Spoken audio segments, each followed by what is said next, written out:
বিসমিল্লাহির রহমানির রহিম। The Lyceum academic প্রস্তুতি সেন্টার কর্তৃক আয়োজিত রেকর্ডিং ক্লাস পরিচালনায় আমি শাহ মোহাম্মদ আব্দুল হালিম, সহায়ক শিক্ষক, বাংলা। অত্র প্রতিষ্ঠানের সকল শিক্ষার্থী সহ যে যেখান থেকে এই ক্লাসটি তোমরা দেখছো, প্রত্যেককে আন্তরিক অভিনন্দন ও শুভ কামনা জানিয়ে আজকের পাঠ প্রদান শুরু করতে যাচ্ছি। আজকের পাঠ্য বই বাংলা ব্যাকরণ ও নির্মিতি। পাঠ্য বিষয় বাংলা শব্দের বানানে ডয়ে বিন্দু র ও বয়ে বিন্দু র এর সঠিক ব্যবহার। সুপ্রিয় শিক্ষার্থী, এই ডয়ে বিন্দু র, বয়ে বিন্দু র বাংলা শব্দের বানানে বিভ্রান্তির সৃষ্টি করে। তো এখানে উচ্চারণগত বিভ্রান্তি শুরুতেই আমি আলোচনা করব। এখানে তোমরা নিশ্চয়ই দেখতে পাচ্ছ ডয়ে বিন্দু র এবং বয়ে বিন্দু র এর নিচে নিশ্চয়ই তোমরা দেখতে পাচ্ছ একটি বিন্দু আছে। তো শূন্য কিন্তু নেই, এখানে লেখা আছে শূন্য, অর্থাৎ এই যে একটা শূন্য, শূন্য মাঝে ফাঁকা একটা অংশ বিদ্যমান, যা ব্যঞ্জন বর্ণে এই দুইটি বর্ণের নিচে নেই। তাই বিভ্রান্তির সৃষ্টি হয় শূন্য ও বিন্দু নিয়ে। তো বর্তমানে প্রমিত বাংলা উচ্চারণে এই দুইটি বর্ণের উচ্চারণ হবে ডয়ে বিন্দু র ও বয়ে বিন্দু র। আশা করি তোমরা ডয়ে বিন্দু র এবং বয়ে বিন্দু র এর শুদ্ধ উচ্চারণ বুঝতে পেরেছ। এখন তোমরা আসো এই দুইটি বর্ণের পরিচিতি। এখানে দেখতে পাচ্ছ বর্ণের নাম, উচ্চারণ স্থান অনুসারে নাম, উচ্চারণ রীতি অনুসারে নাম। বর্ণের নাম ডয়ে বিন্দু র এর উচ্চারণ স্থান অনুসারে নাম হবে দন্ত মূলীয় মূর্ধন্য ধ্বনি, এবং উচ্চারণ রীতি অনুসারে এর নাম হবে তারণজাত ঘোষ ধ্বনি।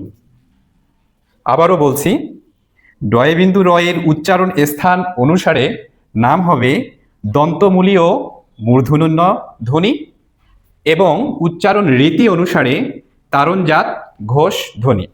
এবারে আসো বয়ে বিন্দু র। বয়ে বিন্দু র এর উচ্চারণ স্থান অনুসারে নাম হবে দন্তমূলীয় ধ্বনি, এবং উচ্চারণ রীতি অনুসারে বয়ে বিন্দু র এর নাম হবে কম্পনজাত ঘোষ ধ্বনি। আবারও রিপিট করছি, বয়ে বিন্দু র এর উচ্চারণ স্থান অনুসারে নাম হবে দন্তমূলীয় ধ্বনি, এবং উচ্চারণ রীতি অনুসারে বয়ে বিন্দু র এর নাম হবে কম্পনজাত ঘোষ ধ্বনি। সুপ্রিয় শিক্ষার্থী, এবারে আমরা যে বিষয়টিতে যাব সেটি হচ্ছে বাংলা শব্দের বানানে কোথায় ডয়ে বিন্দু র এবং কোথায় বয়ে বিন্দু র বসবে, আমরা এটি নিয়ে আলোচনা করব। তবে এটি আলোচনার পূর্বে আমি তোমাদের যে বিষয়টা বলি সেটি হচ্ছে যে বাংলা শব্দের বানানে ডয়ে বিন্দু র এবং বয়ে বিন্দু র এর ব্যবহার বলো, প্রয়োগ বলো, বিভ্রান্তি দেখা দেয়। তো এই বিভ্রান্তি যাতে আমরা এড়াতে পারি, বাংলা শব্দের বানানের শুদ্ধ বানান এবং শুদ্ধ উচ্চারণ আমাদের যাতে করতে পারি, সেজন্য ডয়ে বিন্দু র এবং বয়ে বিন্দু র এর কিছু প্রায়োগিক নিয়ম আছে বা কিছু ধারণা আছে, যেটি আমি উপস্থাপন করব। এই উপস্থাপিত যে ধারণাগুলো, এই ধারণাগুলো তোমরা যদি বাসায় চর্চা করো, চর্চা করার মধ্য দিয়ে বাংলা শব্দের বানানে কোথায় ডয়ে বিন্দু র ব্যবহৃত হবে, কোথায় বয়ে বিন্দু র ব্যবহৃত হবে, আশা করি এ বিষয়ে সুনিশ্চিত এবং সঠিক বানান তোমরা শিখতে পারবে। এখন চলে আসি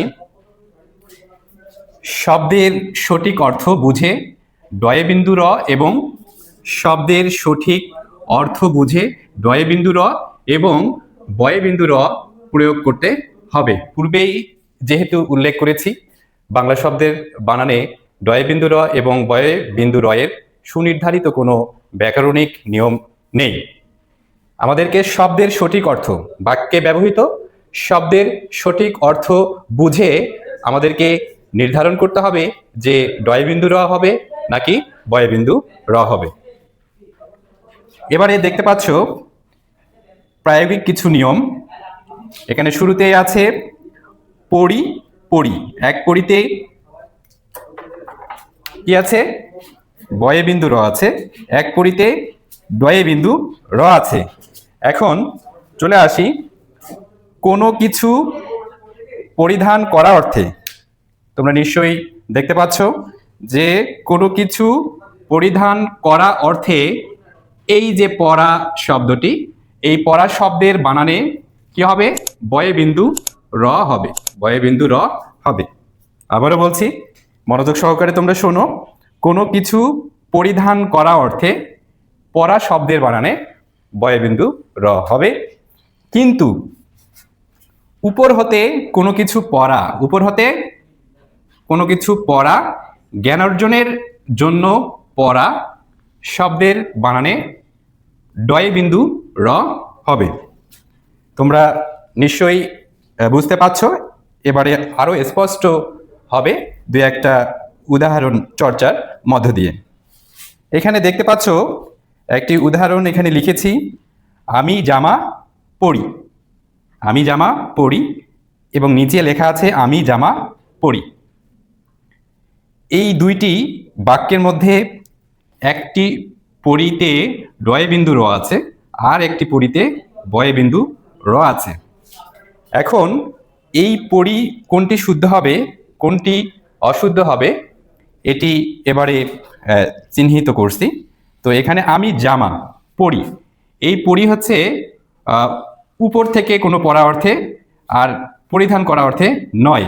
অতএব এখানে এই পরিতে ডয় বিন্দু রয়ের প্রয়োগটা অশুদ্ধ হয়েছে। কি হয়েছে? অশুদ্ধ হয়েছে, অর্থাৎ বাক্যটি প্রয়োগ অশুদ্ধ হয়েছে। এবারে নিচে যে উদাহরণটা এখানে দেওয়া আছে, আমি জামা পরি। দেখো, পূর্বেই উল্লেখ করা হয়েছে কোনো কিছু পরিধান করা অর্থে। সাধারণত জামা আমরা পরিধান করি, তাহলে এখানে যে পরির প্রয়োগ দেখানো হয়েছে, এই পরিতে যে বয়ে বিন্দু র প্রয়োগ করা হয়েছে এটি শুদ্ধ, এটি শুদ্ধ।